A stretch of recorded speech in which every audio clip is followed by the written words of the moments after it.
Gleason is in the house. Don is a syndicated columnist for Rolling Stones magazine, for Chicago Sun-Times, and probably lots of other publications that you've been printed in. Those places have been in my past, yes. Those places have been in your past. But you're also, pardon my bluntness, but you're a bleeding heart liberal journalism professor at the University of Iowa. You're the one tainting the minds of our young people. Well, I am a journalism professor at the University of Iowa. I believe I am expanding the minds of our young people. I'm hoping that I'm inspiring them, and I never tell them what to think. I tell them to, I teach them to think for themselves. It's interesting that you bring up trust but verify, because that is one of the cardinal principles of journalism. Yeah, absolutely. People think Ronald Reagan invented that, but probably Edward R. Murrow did. Well, there was an old saying from City News Bureau, which is where reporters in Chicago got trained before journalism schools were prevalent, and the saying was, "If your mother says she loves you, check it out." Yeah. Yeah, and don't you feel that too often in today's world, people don't trust but verify? I'm talking journalists. Journalists, I think journalists generally adhere to a higher professional standard than most people give them credit for.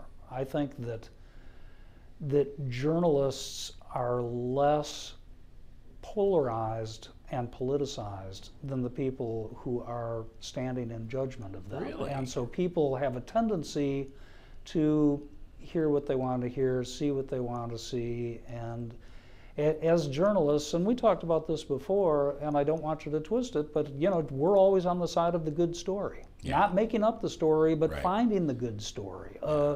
Revealing the story in all its complexity, in all its human dimension. That's what we do. That's what a journalist does. Yes. A trained, passionate, committed to his or her profession journalist. Yes. Now, there are people out there who write things.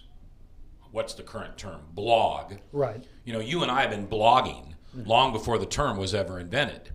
But there are a lot of those people out there who make a bad name for those of us who try to follow who, what, when, where, and why. Right. Well, there's a lot of opinionating that goes on both, opinions dominate blogs. And there, more and more opinionating, has dominated cable news, in cable TV news in particular. Opinions are cheap. It doesn't cost nearly as much to generate opinions as it does to commit to solid reporting. Yeah. The cleaned up version of this that I teach my students is, and I use the cleaned up version for them as well, is that opinions are like belly buttons. Everybody has one. Yeah, and I know what you're talking about. Right. It's another issue, a little lower and on the backside.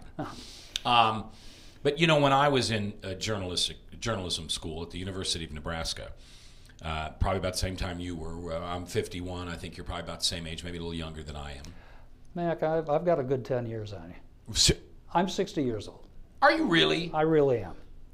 And I'm proud of it. I think you don't look at all 60. Clean living. Yeah, that's what it is. But I remember walking into the classroom. What was the professor's name? I don't remember one of the professor's names. He's a good guy. And the word integrity was the only word on his four walls that was framed. In other words, there was a blackboard, and there were covers of newspapers and things like that. But the only word that he continually strived for was integrity. If it's not something you'd look at your mother and say, "Yeah, Mom, this is true," then you should never write it, never print it, never say it. All right. Well, and what we really preach is fairness. Playing fair with the reader, playing fair with the viewer. Oh, so you like Fox News, fair and balanced. I think Fox News uses fair and balanced in kind of a cynical way, but I don't have a problem with Fox News because Fox News has an agenda, and I know they have an agenda. Yeah. So I'm not... To me, the problems are with people who have hidden agendas, who don't lay their cards on the table. Do you think that's a great comment? Do you think Fox is upfront about their agenda? I believe so, and I believe their viewership understands that. Now, I think that there's a danger in this country in only consuming news that reinforces your own point of view. So we end up living in an echo chamber. You end up hearing what you want to hear. Living in a vacuum. And it's when I was growing up in Chicago, there were 4 newspapers, and we had home delivery of all 4 newspapers because we felt that you needed to have all the different perspectives to make up your own mind on what was going on. Yeah. I think you would be ill-informed if you only listen or watched Fox News. Absolutely. If you got all your news from Fox News. You'd also be ill-informed if you got all your news from the New York Times or the Wall Street Journal or certainly the Des Moines Register. You need to have this blend. You need to be journalistically literate in order to be a good citizen. Don McLeese is my guest. He's a University of Iowa professor of journalism. He's also a syndicated columnist for Rolling Stone and Chicago Sun-Times, among other publications. He has interviewed a lot of rock stars because you're basically entertainment. You're not politics. You're not current events. I've written about politics. Have you? As I was a columnist for the Austin American-Statesman, and I was their lead columnist for the last 3 years before. So I've written on general interest. On everything. Too. Yeah. Now, I've always looked at the byline. I hear people all the time who put the Des Moines Register as one unit. And I always, when I talk about the paper on the air or articles in the paper, I always quote the byline. Because the Register, the majority of people that put out the Register are pressmen and administrators and editors and runners and all kinds of other people. The number of people that are actually out digging up the story is just a handful. And to say, well, the Des Moines Register sucks because they did this, or Channel 13 sucks because they did that, I think is unfair to everybody else that's involved. You must certainly be a person who recognizes the byline. I do recognize bylines, but I've also been in this business long enough to know that it's mainly other journalists who pay attention to bylines. Oh, is it? When I was in Chicago, and I was the rock music critic for the Chicago Sun-Times for 10 years, and I wouldn't say constantly, but often be complimented on stories that somebody else had written. And after a while, you don't feel like correcting readers. After a while, you just say just in you. general, hey, I read this article about XYZ and it was a great article, or they actually thought you wrote it? They thought I wrote it because anything that was music related in the Sun-Times they'd figure would be mine. And sometimes they'd get my stuff confused with the Tribune stuff, with the enemy across the street. Yeah. So but that was okay. But a lot of people don't pay attention to bylines. They just, and that's also a problem with the internet now, is that a lot of people don't pay attention to the source of the information. Yeah. People just assume that if you read it, it must be true. Yeah. Or you're cynical and you believe that everything you read is false or tainted or something. It's one of the reasons why one of the standards that we have here, one of our core values on this platform, is that we're very, and we talked about it earlier, we're very transparent. If you want to know about me, I'm looking at it right now. My website, Max World Live, which is a link to Webcast One Live, which is our platform. It's all about my beliefs. It's all about who I am. It's about my family. I think I know too much about you, Mac, and it's a little frightening. It's intimidating. Well, it's Facebook's problem, right? Exactly. Don McLeese is my guest today, and we're talking a little bit about him being a professor of journalism at the University of Iowa, and also some of the columns and great stories that he wrote in the entertainment industry. We're going to take a break. When we come back, we're going to ask what his most favorite moment was and what the scariest moment was. Because when you're a journalist, every once in a while, somebody shoots the messenger, and sometimes that can be pretty shattering in one's life.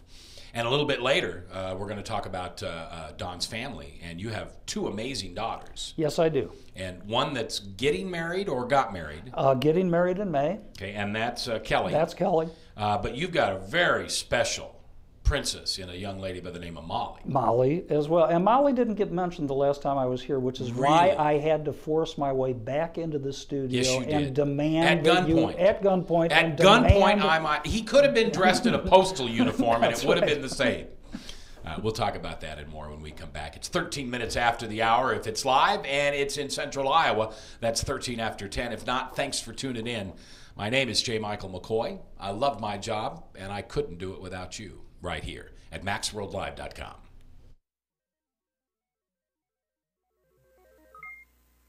From the RE/MAX Real Estate Concept Studios. Listen, watch, chat. This is Webcast One Live. Programs on WebcastOneLive.com are brought to you in part by KDC Builders, building custom homes for how you live. KDC will take your dreams and turn them into reality. Go to our website, kdcbuilt.com, or call Hannah Inman at 515-975-9990. And Tom Coates and ConsumerCreditOfAmerica.com. Are you overwhelmed with mounted credit card debt and feel there's no way out? Well, there is. Call 1-800-955-5765 for Consumer Credit of America. That's ccofamerica.com.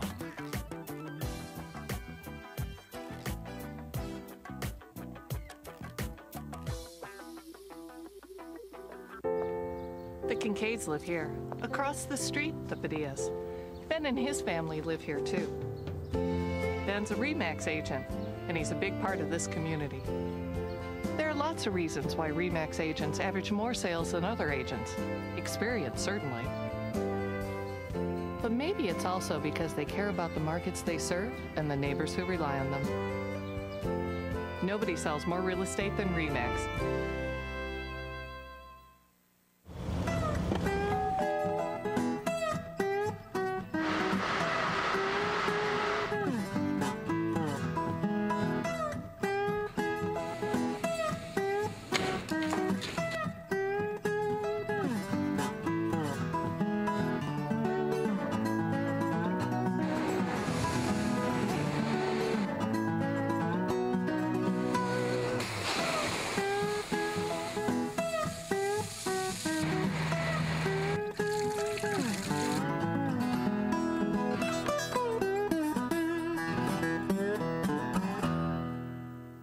All right, we're back. It's 17 after the hour. I'm J. Michael McCoy, Mac.